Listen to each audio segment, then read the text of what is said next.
எனக்கு அப்படி தோணல மித்ரா. நாம ஏன் அத நெகட்டிவா பாக்கணும்? நீ பதட்டமா இருக்கிறதுனால உன் கவனம் சிதறி இருக்கு. மனச முதல்ல ஒருமுகப்படுத்தி செய்யற வேலையில முழு கவனத்தை வை. இந்த சம்பவங்கள்லாம் நம்மள எச்சரிக்கிறதா நாம ஏன் எடுத்துக்க கூடாது? எதையும் நெகட்டிவா நினைக்காம பாசிட்டிவா பாரு. நீ வீணா மனசு போட்டு குழப்பிக்காத மித்ரா. நம்பிக்கையா இரு. ஒரு புடவை கிழிறது, தாலி நழுவுறதெல்லாம் வச்சு பயந்துட்டே இருந்தா அதை விட முட்டாள்தனம் வேற எதுவுமே இல்ல. நீ என்னமோ சொல்ற தீபா, ஆனா எனக்கு இன்னும் பயமாதான் இருக்கு. நீ கூட சொன்னல்ல, என்ன பத்தின எல்லா உண்மைகளையும் வினய் கிட்ட நாளைக்கோ நாளை மறுநாளோ சொல்லுன்னு. ஆனா எனக்கு இன்னைக்கே இப்பவே எல்லாத்தையும் வினய் கிட்ட சொல்லிடணும்னு தோணுது. எனக்கு அதே நினைப்பாவே இருந்துட்டு இருக்கு. இப்பவே என்ன பத்தின எல்லா உண்மையும் சொல்லிடணும். ஒருவேளை சொல்ல முடியாம போயிடுச்சுன்னா அந்த குற்ற உணர்ச்சி சாகர வரைக்கும் என்ன துரத்துக்கிட்டே இருக்கும். அப்போ நீ ஒரு முடிவுக்கு வந்துட்ட மித்ரா. நீ உன்னை பத்தின விஷயங்களை அவர்கிட்ட சொல்லலாம். அதுல ஒண்ணும் தப்பு இல்ல. நாளைக்கு சொல்ல போறத இன்னைக்கு சொல்றதுல என்ன பிரச்சனை வந்துரு போகுது? ஆனா வினய் சாருக்கு ஏதோ நடக்க போதுன்னு சொல்றல்ல, அது தப்பு. இப்போ சொல்றேன், வினய் சாருக்கு எதுவும் ஆகாது மித்ரா. இத நான் நம்புறேன், நீயும் நம்பு.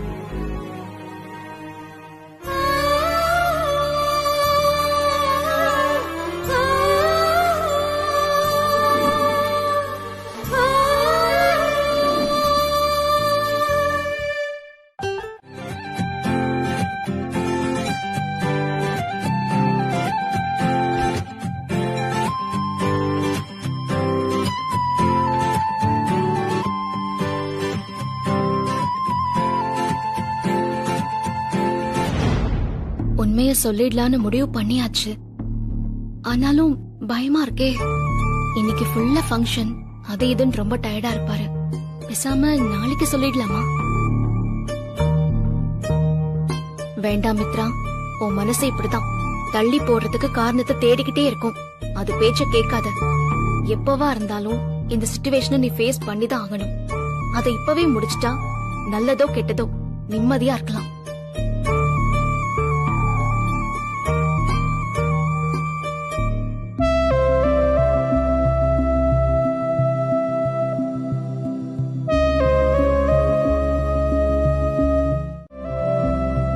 வினய்,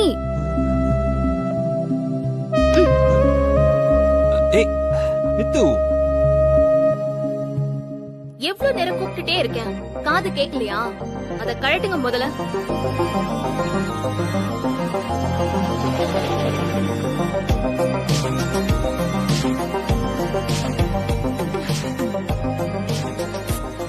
சொன்னாலும் கேட்க மாட்டீங்க. இருங்க. மித்து, மித்து, அதே நீ கழட்டின. அத மாட்டி இருக்கும்போது எவ்வளவு அழகா இருந்தது தெரியுமா? பின் என்ன, நான் பாட்டுக்கு பேசிட்டே இருக்கேன், நீங்க பாட்டுக்கு இத மாட்டிக்கிட்டு சம்பந்தமே இல்லாம ரியாக்ட் பண்ணிட்டு இருக்கீங்க. அட உட்காரு மித்ரா. அந்த மாதிரி பண்ணும்போது செம்ம ஜாலியா இருக்கும் தெரியுமா? இந்தா, நீ வேணா ட்ரை பண்ணி பாக்குறியா? இது நீ மாட்டிக்கோ, நான் பேசுறேன், அப்படியே பாட்டோட சிங்க் பண்ணி பாரு, செம்ம சூப்பரா இருக்கும்.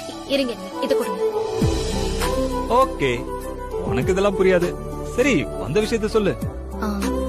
அது வந்து ஓகே, எனக்கு தெரியும்.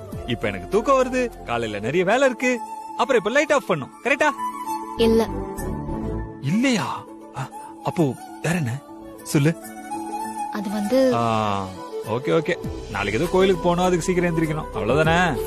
ஐயோ இருங்க, கொஞ்சம் கேப் விடுங்க, நானே சொல்றேன். சரி சொல்லு. அது எனக்கு தூக்கம் வரல.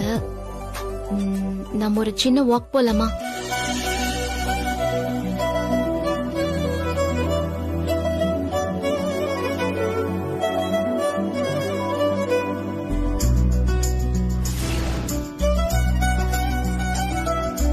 என்ன செய்றீங்க?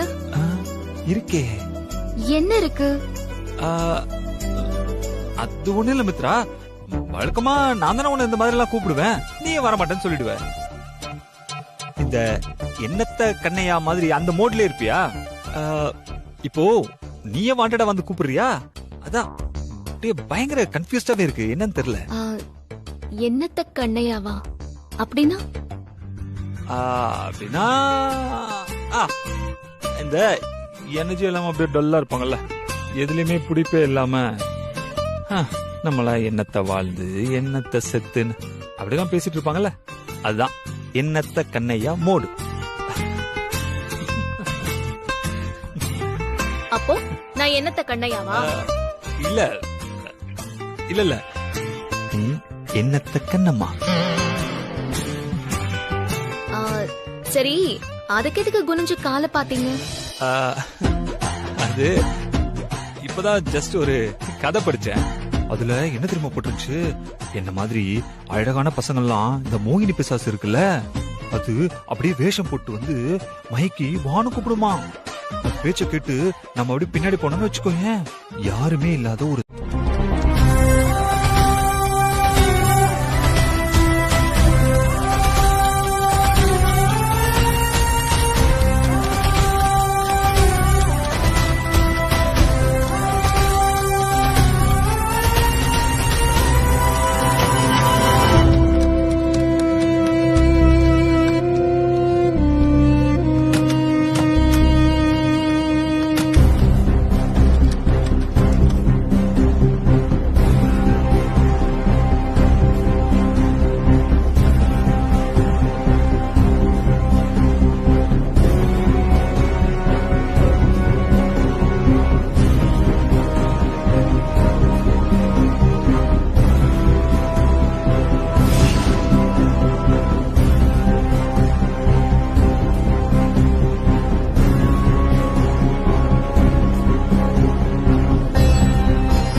ஒண்ணு ஆகாதுமா.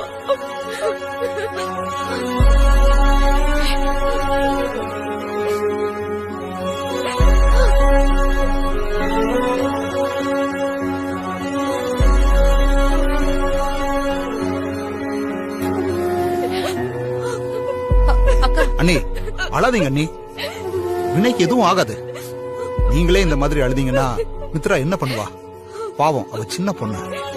நாம நம்பிக்கையா இருந்தா தான் அவ கொஞ்சமாவது தைரியமா இருப்பா. அழாதீங்க அண்ணி. மித்ரா, அம்மாடி, வினைக்கு ஒண்ணும் ஆகாதுமா, நீ பயப்படாத. கண்ணை தொடச்சுக்கமா. மித்ரா, அழாதம்மா. மாப்பிள்ள வீட்டுல இருந்து கிளம்பும் போது நல்லா தானே இருந்தா, திடீர்னு உனக்கு எப்படிமா எப்படி ஆச்சு? அப்ப நல்லதா இருந்தாரு மாமா.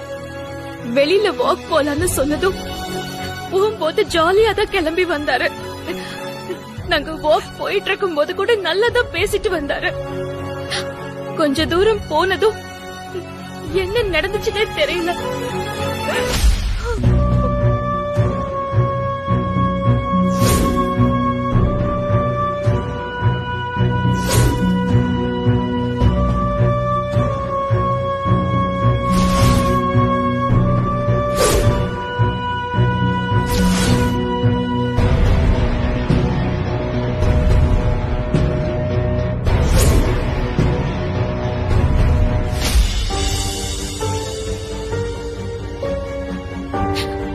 அவரு வீட்லயே இருந்திருந்தா இதெல்லாம் நடந்திருக்காதுல்லம்மா.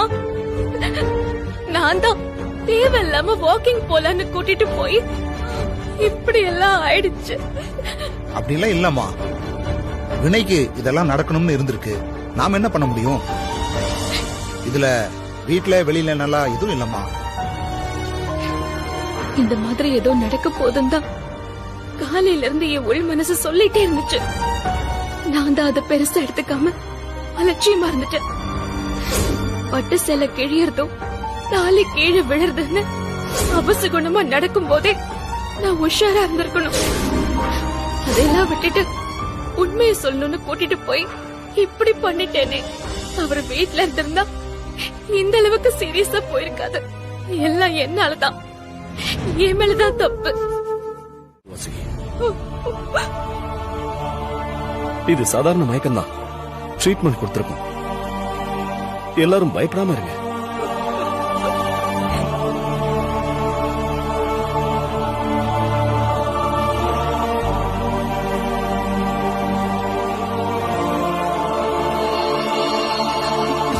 இல்ல, நான் நம்ப மாட்டேன். நீங்க எதையும் என்கிட்ட சொல்லாம மறைக்கிறீங்க. என்னன்னு சொல்லுங்க. வாசுகி, இதுல நான் மறைக்கிறதுக்கு என்ன இருக்கு? வினைக்கு இருக்கிற பிரச்சனை எல்லாருக்கும் தெரிஞ்சது தானே? 3 மாசத்துக்கு முன்னாடி இருந்தே அவனுக்கு கவுண்ட் டவுன் ஸ்டார்ட் ஆயிடுச்சுமா. இப்ப புதுசா சொல்ல என்ன இருக்கு?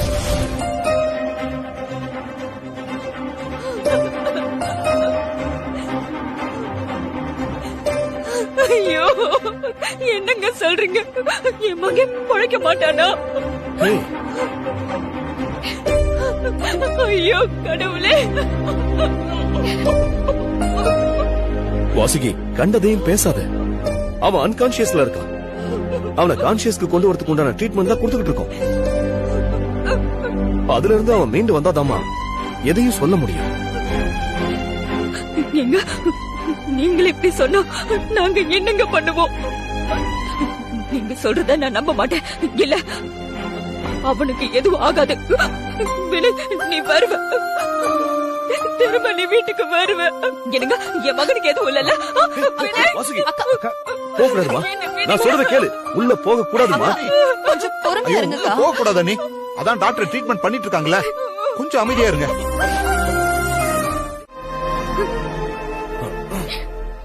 மித்ரா, ப்ளீஸ் இப்படி எல்லாம் பேசி என்ன குற்ற உணர்ச்சிக்கு ஆளாக்காதமா. ஐயோ டாக்டர், நான் உங்களை கை காட்டி சொல்லல. உங்க நல்ல மனசுக்கு எங்களுக்கு கல்யாணம் பண்ணி வச்சதே நீங்க தான். அந்த வாழ்க்கை இவ்ளோ சீக்கிரம் முடியுதுன்னு நினைச்சு எனக்கு கஷ்டமா இருக்கு டாக்டர். ஒரு வானவில் கிடைக்கிற டைம் தான் என்னோட வாழ்க்கைக்கு ஒண்ணா. நான் என்ன டாக்டர் செய்யறது? நான் ட்ரை பண்றேன் மித்ரா. என்னால முடிஞ்ச வரைக்கும் ட்ரை பண்றேன். நீ அழாத, நான் இருக்கேன்ல. என்ன நம்பு. நான் வினை பொழைக்க வைக்க என்னால முடிஞ்ச அத்தனையும் செய்வோம்மா. என்ன நம்புமா.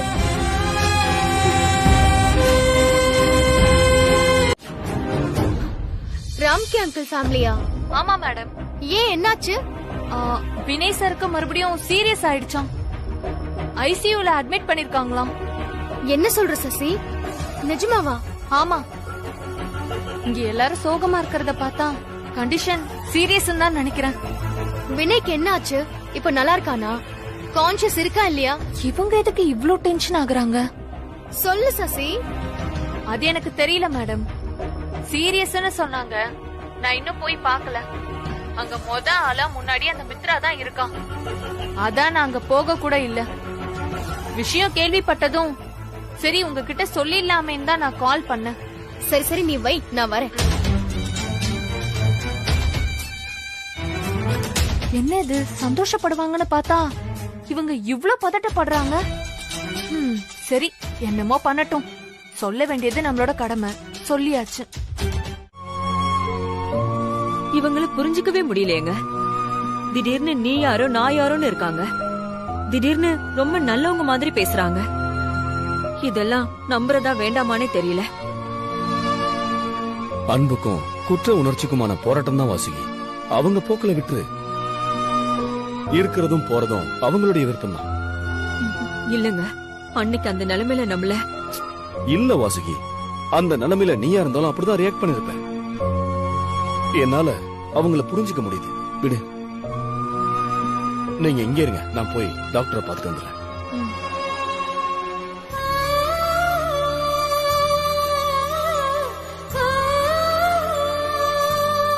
என்னமோ அந்த தாராவை நினைச்சாதான் எனக்கு ரொம்ப பாவமா இருக்கு.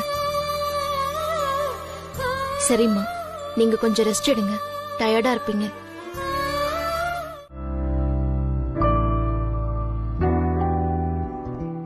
அம்மா, கெஸ்ட் ரூம்ல போய் படுத்துக்கிறீங்களா? இல்லம்மா, நான் இங்கே இருக்கேன். திடீர்னு ஏதாவதுனா நான் என்ன செய்ய? அதான் நான் இருக்கேன் இல்லம்மா. உள்ள சிஸ்டரும் இருக்காங்க. நீங்க வீட்டுக்கு போக சொன்னாலும் போக மாட்டேங்கிறீங்க. இப்படி உங்க உடம்ப கெடுத்துக்காதீங்கம்மா. என் பையன் இப்படி முடியாம கிடக்குறான். இனி எனக்கு என்ன ஆனா என்னம்மா? அம்மா, நீங்க எனக்கு சொன்னதையே தான் நான் உங்களுக்கு சொல்றேன். நம்பிக்கைதாம்மா எல்லாம். அவருக்கு எதுவும் ஆகாது, உங்களுக்கும் எதுவும் ஆயிடக்கூடாது. நீங்க தாமா நம்ம குடும்பத்தோட ஆதாரம். நீங்களே இப்படி விரக்தியா பேசினா என்ன செய்யறது சொல்லுங்க. வாங்க போலாம். வேண்டாமா, சொன்னா கேளு, நான் உன் கூடயே இருக்கேன். சொன்னா கேட்க மாட்டீங்க. சரி, பெட்ஷீட் ஆவது. எனக்கு எதுவும் வேண்டாம். நான் தூங்கலாம் மாட்டேன். நீ போய் ரெஸ்ட் எடு. டைம் ஆகுது பாரு.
வாசுகி அம்மா, இவங்களுக்காகவாவது வினைக்கு எதுவும் ஆகக்கூடாது.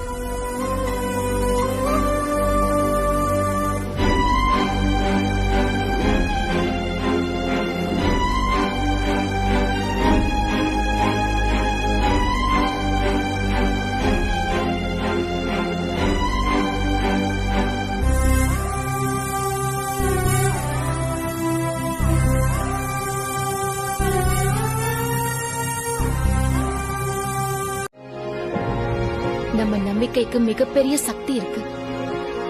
அதனால உங்க பையனுக்கு எதுவும் ஆகாதுன்னு நீங்க நம்புங்க. அவருக்கு எதுவும் ஆகாதுமா. ரொம்ப நன்றிமா. எனக்கு நன்றி எல்லாம் எதுக்குமா? நான் எப்படி பார்த்தா நான் தான் உனக்கு ஆறுதல் சொல்லணும். ஆனா நீ எனக்கு ஆறுதல் சொல்லிட்டு இருக்க. எனக்கு நேத்து அவர் திடீர்னு மயங்கி விழுகவும் ரொம்ப பயமாதாமா இருந்துச்சு. ஆனா அப்புறம் தான் யோசிச்சேன், நாம நம்பிக்கையை விடாத வரைக்கும் நம்மள தாண்டி எதுவும் நடக்காது. எப்போ நாம அந்த நம்பிக்கையை இழக்கிறோமோ அப்பதான் பிரச்சனை ஆரம்பிக்குதுன்னு தோணுச்சு. இப்போ நான் 100% நம்புறேன், வினைக்கு எதுவும் ஆகாது. நீங்களும் நம்பணும். சரிம்மா, நீங்க காஃபி குடிச்சிட்டு இருங்க. நான் போய் டாக்டர் ஏதாவது சாப்பிட்டாரான்னு பாத்துட்டு அவருக்கும் போய் காஃபி கொடுத்துட்டு வரேன்.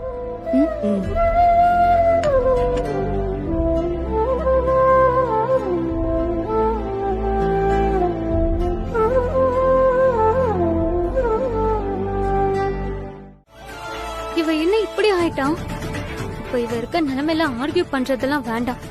பேசாம அவ போக்கிலே போவோம். சரி மித்ரா, உன் நிலைமை எனக்கு புரியுது. நீ அழாத, கவலைப்படாத, எல்லாமே சரியாயிடும். தீபா, நீ நர்ஸ் தானே? வினய் எப்படி இருக்காரு? உண்மையை சொல்லு தீபா. ஹே, நல்லாதான் இருக்காரு மித்ரா. மயக்கம் தெளிஞ்சிருச்சுன்னா எல்லாமே நார்மல் ஆயிடும். அது வரைக்கும் தான் பிரச்சனை. நீ ஃபர்ஸ்ட் பயப்படாத. பிரச்சனையா? என்ன பிரச்சனை? அண்ணா, டாக்டர் அப்படிலாம் எதுவும் இல்லைன்னு சொன்னாரே. ஹே, பிரச்சனைனா நீ நினைக்கிற மாதிரி பெரிய பிரச்சனை எல்லாம் ஒண்ணும் இல்ல. மயக்கம் தெளிஞ்சிட்டா கொஞ்சம் ட்ரீட்மெண்ட் பார்க்க ஈஸியா இருக்கும், அவ்வளவுதான். நீ நிஜமா தான் சொல்றியா? ஆமா மித்ரா.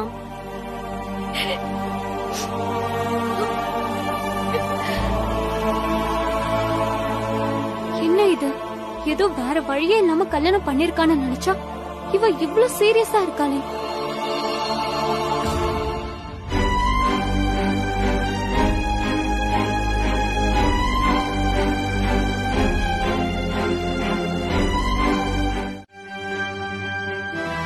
நிஜமாவே தாரா தானா இது? என்ன திடீர்னு இப்ப என்கிட்ட ரொம்ப அன்பா பேசுற மாதிரி பேசுறா? நிஜமாவே என் மேல கரிசனம் வந்துருச்சா என்ன? உண்மையிலேயே நீங்க என்கிட்ட இவ்ளோ அக்கறையா பேசுறது எனக்கு ஆறுதலா இருக்கு. இந்த குடும்பத்துக்கு நான் யாரோ இல்ல. நீங்க வினய் மேலயும் இந்த குடும்பத்து மேலயும் இவ்ளோ பாசம் காட்டுறதுக்கு ரொம்ப நன்றி.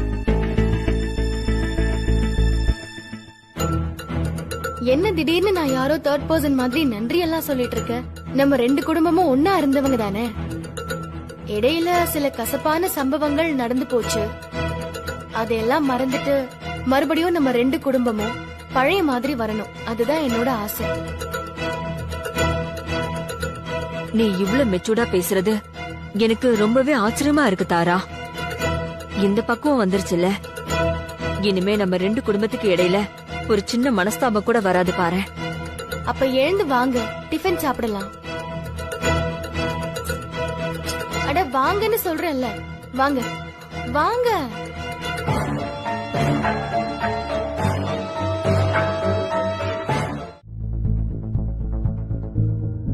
தாரா, நில்லுங்க ஒரு நிமிஷம். நீங்க தான் தாரான்னு எனக்கு இன்னைக்குதான் தெரியும். வினய் மேரேஜ் அன்னைக்கு உங்களை பாத்திருந்தாலும் யாரோன்னு நினைச்சு இருந்துட்டேன். நான் யாருன்னு கேட்க மாட்டீங்களா? நீங்க இவ்ளோ நேரம் சொல்லிட்டு இருந்தீங்களே, ரெண்டு குடும்பமும் பழைய மாதிரி ரிலேஷன்ஷிப்ப கண்டினியூ பண்ணுங்கன்னு. அந்த குடும்பத்துல நானும் ஒருத்தி தான், வினயோட சித்தி. ஓ, நீங்க தானா அது? வினய் உங்களை பத்தி சொல்லிருக்கான். நீங்க மும்பைல இருந்தீங்கல்ல? ஆமா, வினய் கல்யாணத்துக்காக தான் நாங்க சென்னைக்கு வந்தோம். இப்ப இங்கே தங்குற மாதிரி ஆயிடுச்சு. ஓ, இப்ப நீங்க வினய் வீட்ல தான் இருக்கீங்களா? உண்மையா சொல்லணும்னா எனக்கு அங்க இருக்கவே பிடிக்கல தாரா. ஏதோ வேலைக்காரி மாதிரி அந்த வீட்ல ஒட்டிக்கிட்டு இருக்கிற மாதிரி ஃபீல் ஆகுது. நமக்குன்னு ஒரு தனி வீடு இருந்தா தானே நாம நினைச்ச மாதிரி இருக்க முடியும். இவங்க எதுக்கு நம்மள தேடி வந்து இந்த கதையெல்லாம் சொல்லிட்டு இருக்காங்க? ஐயோ, நான் ஒருத்தி தேவையில்லாம என் புலம்பல் எல்லாம் உங்ககிட்ட சொல்லிட்டு இருக்கேன். ஆமா, நீங்க வினய கல்யாணம் பண்ணிக்காம விட்டுட்டோன்னு என்னைக்காவது ஃபீல் பண்ணிருக்கீங்களா? இதுக்கு எப்படி பதில் சொல்றதுன்னே தெரியலங்க. அந்த நேரத்துல அப்பா அம்மா வந்து எனக்கு சரியான அட்வைஸ் கொடுக்காததால நான் அப்படியே குழம்பி போயிட்டேன். இந்த நிமிஷம் வரைக்கும் வினய கல்யாணம் பண்ணிக்காம போனது நல்லதுக்கா கெட்டதுக்கானே எனக்கு தெரியல. இவ என்ன சொல்ல வரானே புரிஞ்சுக்க முடியலையே. வினய கல்யாணம் பண்ணிக்காம விட்டதை நினைச்சு சந்தோஷப்படுறாளா, இல்லன்னா மிஸ் பண்ணிட்டோன்னு நினைச்சு வருத்தப்படுறாளா? நீ என்ன சொல்ல வரேன்னு என்னால புரிஞ்சுக்க முடியுது தாரா. ஆனா நீ வினய கல்யாணம் பண்ணிருந்தா மித்ரா இப்ப இருக்கிற நிலைமையில தான் நீயும் இருந்திருப்ப. யாரா இருந்தாலும் அது கஷ்டம் தானே. என்ன கேட்டா அந்த கடவுள் சரியான நேரத்துல வந்து உன்னை காப்பாத்திட்டாருன்னு தோணுது. ஆனா இந்த மித்ரா போடுற ஆட்டம் இருக்கு பாரு, பா தாங்க முடியல. ஒன்னா நம்பர் ஃப்ராடா இருக்கா. அப்படியே நல்லவ மாதிரி நடிச்சு நடிச்சு எல்லாரையும் மயக்கிடுறா. நீ இருக்க வேண்டிய இடத்துல யார் வந்து இருக்கணும்னு எழுதி இருக்கு பாரு.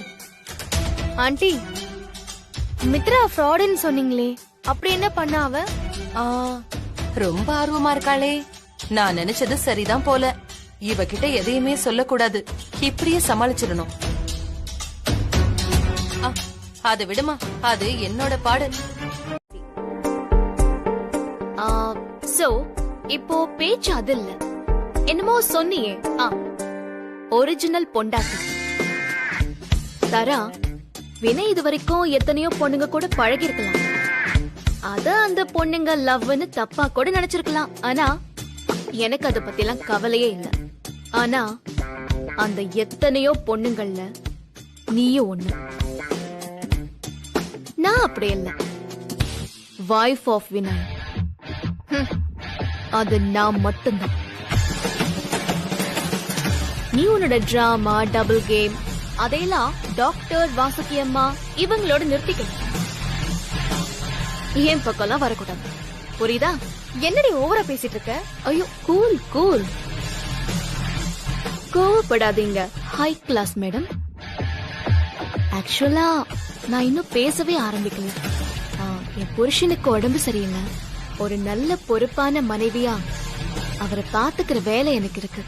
சோ இந்த மாதிரி நேரத்துல உங்கள மாதிரி தேவையில்லாத ஆள்கிட்ட எல்லாம் பேசுற மூட்ல நான் இல்லைன்னு சொல்றேன். அவ்வளவுதான். ஆடுடி ஆடு. எல்லாம் அஸ்வின் கண்ணு முழிக்கிற வரைக்கும் தான். ஐயோ, இன்னுமா நீ அஸ்வினை நம்பிட்டு இருக்க? உன்ன சின்ன பொண்ணுன்னு எல்லாரும் சொல்றதுல எந்த தப்பும் இல்ல. தேவையில்லாம எதுக்கு இதெல்லாம் பேசிக்கிட்டு? நான் வரேன். போடி போ. உன்னை என்ன செய்யணும்னு எனக்கு தெரியும்.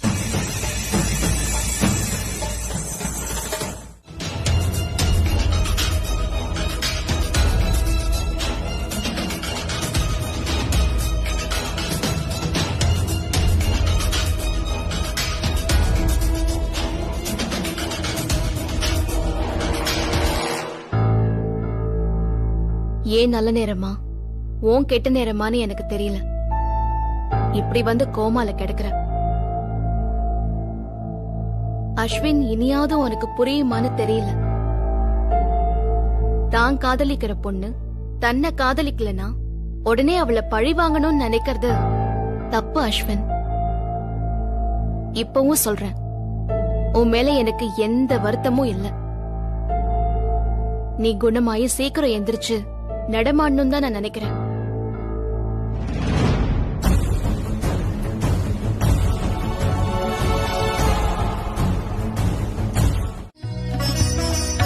இந்த வாழ்க்கையில இதுதான் என் லட்சியம். இத நான் இந்த காலத்துக்குள்ள செஞ்சு முடிச்சிருவேன். இதை என்னால செஞ்சு முடிக்க முடியும் அப்படின்னு நான் உறுதியா நம்பிட்டு இருந்த காலம் ஒண்ணு இருந்துச்சு. ஆனா இப்போ இந்த வாழ்க்கையில அடுத்த நொடி என்ன நடக்கும்னு எனக்கு தெரியாதுங்கிற பக்குவம் வந்திருக்கு. ஏன்னா நான் என்ன குறிக்கோளோட சென்னைக்கு வந்தனோ அதெல்லாம் திசை மாறி என்னென்னமோ நடந்து போச்சு. அதனால என் கையில எதுவுமே இல்ல. எல்லாம் உன் கையில தான் இருக்கு. உன் மனசுப்படிதான் நடக்குது. நீ எதை எங்களுக்கு கொடுக்கணும்னு நினைக்கிறியோ அதுதான் கிடைக்கும்.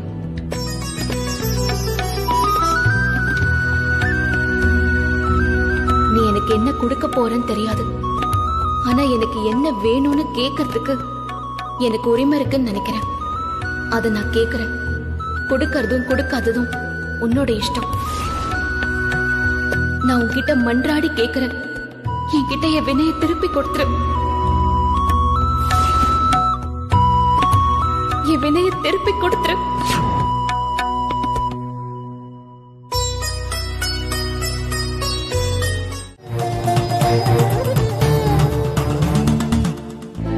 யாருக்கு உடம்பு சரியாகணும்னு இங்க வந்து மனமுருகி வேண்டிக்கிட்டு இருக்க?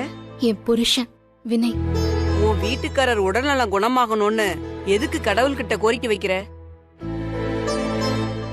உன் கணவர் உடல்நலம் மோசமானதுக்கு காரணம் அந்த கடவுள்னு தானே நினைச்ச? கடவுள் என்ன நினைக்கிறாரோ அதானே நம்ம வாழ்க்கையில நடக்குது. அப்படி என்ன உன் வாழ்க்கையில நடந்துச்சு?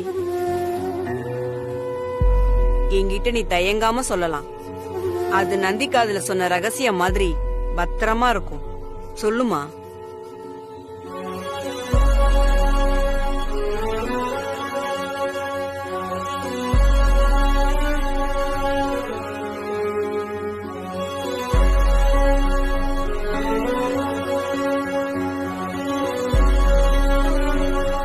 அவருக்கு உடம்பு சரியில்லாம போன அன்னைக்கு காலையில இருந்து அபசகுணமாவே நடந்துட்டு இருந்துச்சு.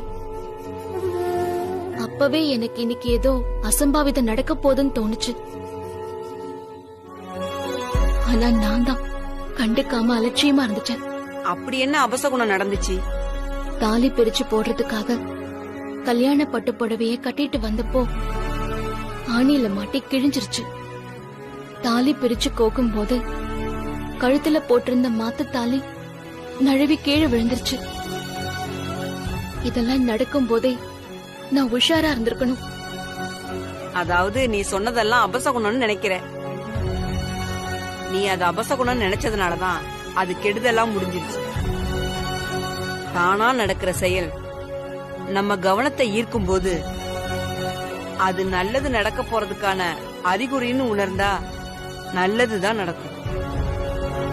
கெட்டது நடக்க போகுதுன்னு நினைச்சா கெட்டதுதான் நடக்கும். நீயும் உன் வீட்டுக்காரர் குணமாகி திரும்பி வருவாருன்னு மனசார நினைச்சுக்கோ. அவர் கண்டிப்பா நல்லபடியா எழுந்து வருவாரு. அதுக்கு நான் சொல்றத செய். அங்க இருக்கிற அரச மரத்து கிளையில ஒரு மஞ்சத்தாலி வாங்கி 3 முடிச்சு போட்டு மனமுருகி உன் தாலிய காப்பாத்த சொல்லி வேண்டிக்க. எல்லாம் நல்லபடியா நடக்கும்.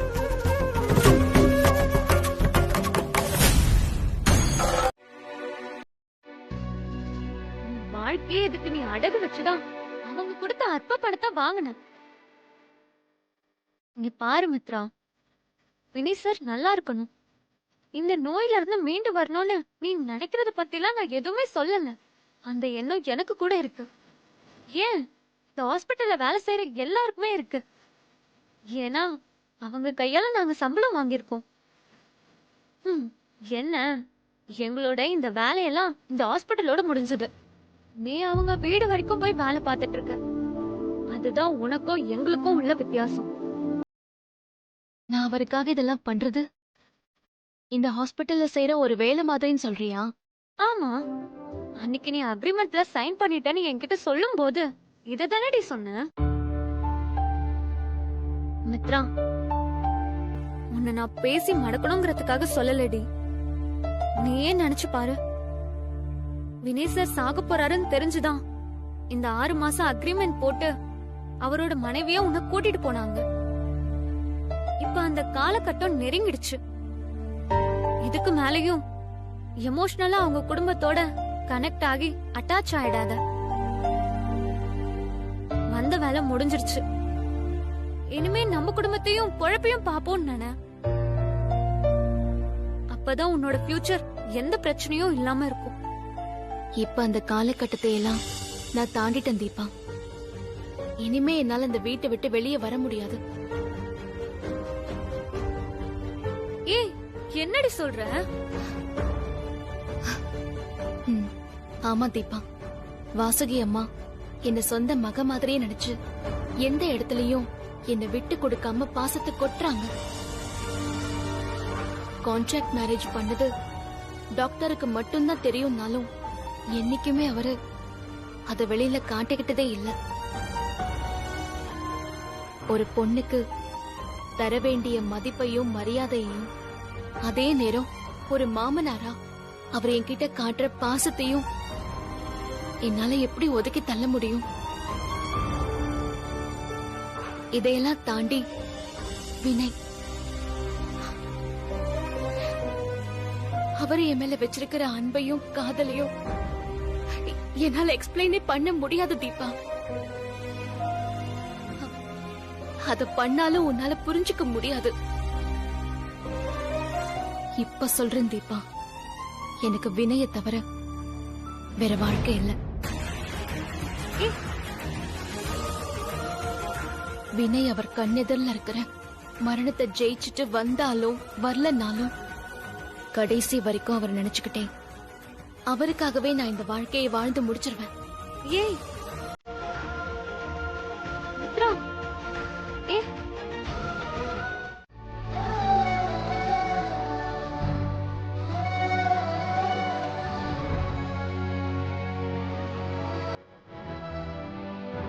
என்னங்க, இனிமேலும் லேட் பண்ண வேண்டாம்.